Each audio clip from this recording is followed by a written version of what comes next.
सुप्रभात प्यारे बच्चों, मैं आपका हिंदी टीचर ओम प्रकाश यादव। हम पढ़ रहे हैं हिंदी। आज हम व्याकरण में पढ़ेंगे पत्र लेखन। प्यारे बच्चों, पत्र एक इस प्रकार का साधन है जो हमसे दूर बैठे हुए व्यक्तियों से लिख कर के विचारों के आदान प्रदान का काम करता है। पत्र व्यवहार दूरस्थ व्यक्तियों की भावनाओं को व्यक्त करने का अवसर देता है।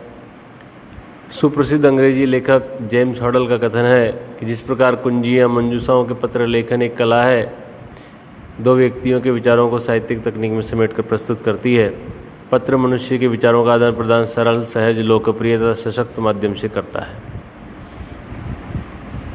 हम दूर रहने वाले रिश्तेदारों को, दोस्तों को, मम्मी पापा आदि को, दूर रहकर पढ़ाई करने वाले अपने भाई बहन को पत्र लिख सकते हैं, या फिर किसी कार्यालय आदि में, स्कूल में प्रिंसिपल को, या अपने यहाँ आसपास में जो भी सरकारी सेवाएं देने वाले ऑफिस हैं उनमें हम पत्र लिख सकते हैं।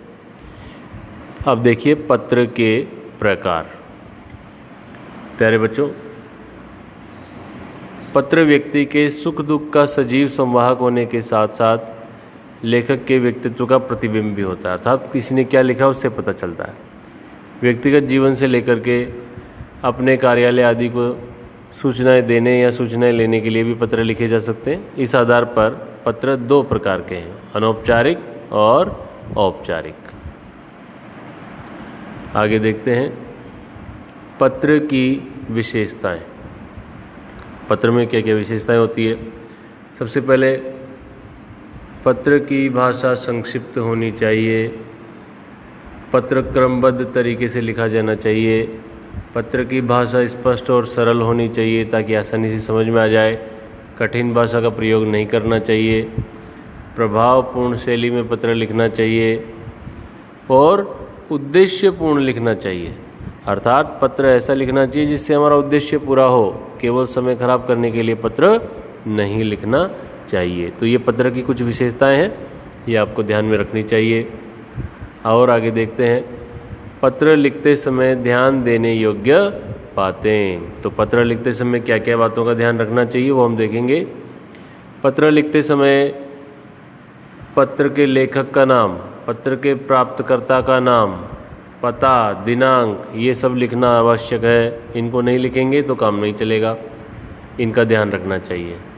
और अनावश्यक बातें नहीं लिखनी चाहिए। अनावश्यक बातों को विस्तार से लिख के पत्र को बड़ा करने की कोई आवश्यकता नहीं है। जो कहना है वो संक्षिप्त रूप में और प्रभावपूर्ण तरीके से कहा जाना चाहिए।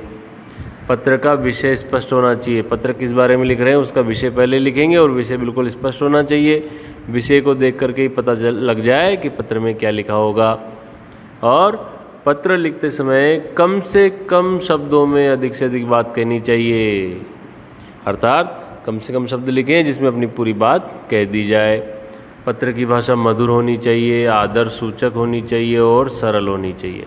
पत्र की भाषा मधुर होगी तो पढ़ने वाले को अच्छा लगेगा। यदि हम किसी बड़े को या सम्मानित व्यक्ति को, अधिकारी आदि को लिख रहे हैं तो पत्र की भाषा आदर सूचक होनी चाहिए और सबसे विशेष बात सरल होनी चाहिए ताकि समझ में आ जाए। पत्र की समाप्ति इस प्रकार होनी चाहिए कि उसमें जो संदेश हम देना चाहते हैं वो स्पष्ट हो जाए। इन बातों का भी विशेष ध्यान रखा जाना चाहिए। और आगे देखते हैं, ये तो थी पत्र चूँकि दो प्रकार के होते हैं। तो पहला है अनौपचारिक पत्र। अनौपचारिक पत्र किस किस को लिखा जाता है? सगे संबंधियों को, मित्रों को, रिश्तेदारों को, परिचितों को। इनको जो पत्र लिखते हैं वो अनौपचारिक पत्र कहलाता है। इनको व्यक्तिगत पत्र भी कहते हैं बच्चों। और ये किस किस काम के लिए लिखे जा सकते हैं? देखिए, व्यक्तिगत पत्र या अनौपचारिक पत्र आमतौर पर सुख दुख, हर्ष, उत्साह, बधाई, शुभकामना आदि के लिए लिखे जाते हैं। अनौपचारिक पत्रों की भाषा कैसी होती है? आत्मीय और हृदय को स्पर्श करने वाली। अर्थात इनकी भाषा में स्नेह, प्रेम आदि को व्यक्त करने वाले शब्दों को हम लोग काम में लेते हैं।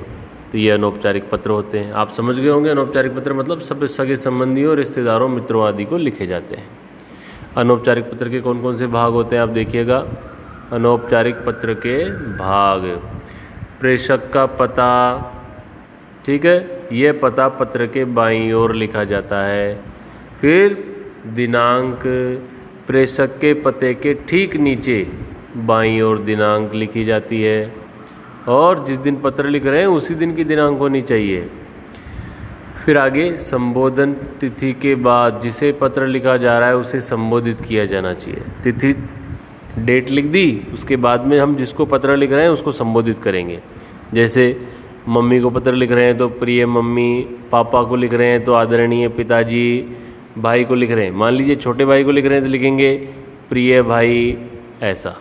आगे दिए हुए भी हैं, आप देख सकते हैं।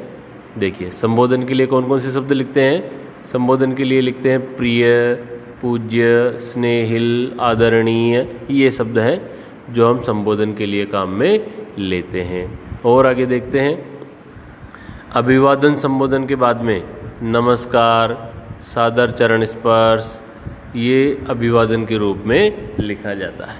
जैसे पिताजी को पत्र लिख रहे हैं तो लिखेंगे आदरणीय पिताजी, फिर संबोधन के बाद में अभिवादन करेंगे साधारण चरण स्पर्श, इस तरह से। तो और इसके बाद में विषय वस्तु आ जाएगी। अभिवादन के बाद मूल विषय वस्तु को क्रम से लिखा जाता है। मूल विषय वस्तु अर्थात पत्र किस बारे में लिखा जा रहा है।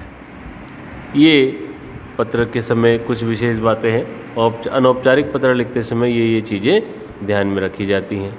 और अंत में, पत्र के अंत में क्या लिखा जाएगा, आपका, जैसे पिताजी को लिख रहे हैं तो लिखेंगे आपका पुत्र, या दोस्त को लिख रहे हैं तो लिखेंगे शुभाकांक्षी। ये इस तरह के शब्द हम लोग काम में ले सकते हैं। देखिए यहाँ देखिए, ये जैसे पिताजी को लिखेंगे तो बोलेंगे आपका प्रिय पुत्र, ऐसा अंत में लिखेंगे, फिर अपना नाम लिख देंगे। दोस्त को लिख रहे हैं तो क्या लिखेंगे, शुभाकांक्षी लिख देंगे, भैया मैं तेरा वेल विशर हूँ, इस तरह से अंग्रेजी में बोलते हैं। ये हमको ध्यान में रखना है। आगे चलते हैं। अगला जो पत्र है वो है एक कुशल क्षेम का पत्र, मैंने आपको लिख करके भेजा है, बताया है, जिसमें क्या किया गया है, पिताजी नौकरी करने के लिए दूर रहते हैं, घर पे नहीं रहते हैं। देखिए, अपने परिवार से दूर रहकर नौकरी कर रहे पिता का हालचाल जानने के लिए पत्र।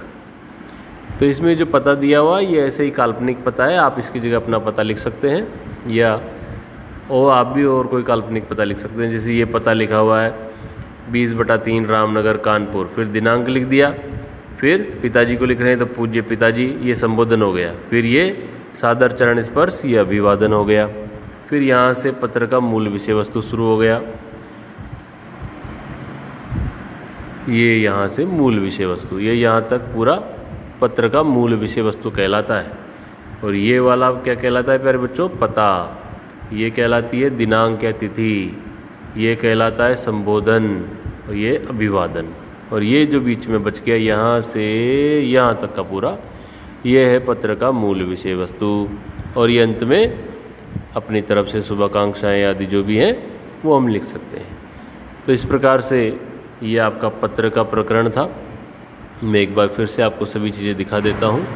यहाँ से हमने शुरू किया, पत्र के प्रकार हो गए, फिर उसके बाद में पत्र की विशेषताएं हो गई, पत्र पे लिखते समय ध्यान देने योग्य बातें हो गई, ये अनौपचारिक पत्र हो गया, और ये एक अनौपचारिक पत्र का उदाहरण हो गया।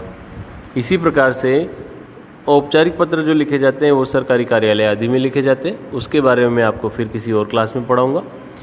आज के लिए आपको क्या करना है, ये जो कुछ भी मैंने आपको भेजा है ये आपको आपकी नोटबुक में लिखना है। लेकिन इसमें विशेष चीज़ जो ध्यान में रखनी है वो ये है कि ये पत्र की विशेषताएं और अनौपचारिक पत्र के भाग, इनमें से पूरी की पूरी बातें नहीं लिखनी है, ये बहुत ज़्यादा हो जाएगा। आपको इनमें से मुख्य मुख्य बिंदु जो मैंने अंडरलाइन करके बताए थे पढ़ाते समय वो ही लिखने हैं। आज के लिए इतना ही। Thank you.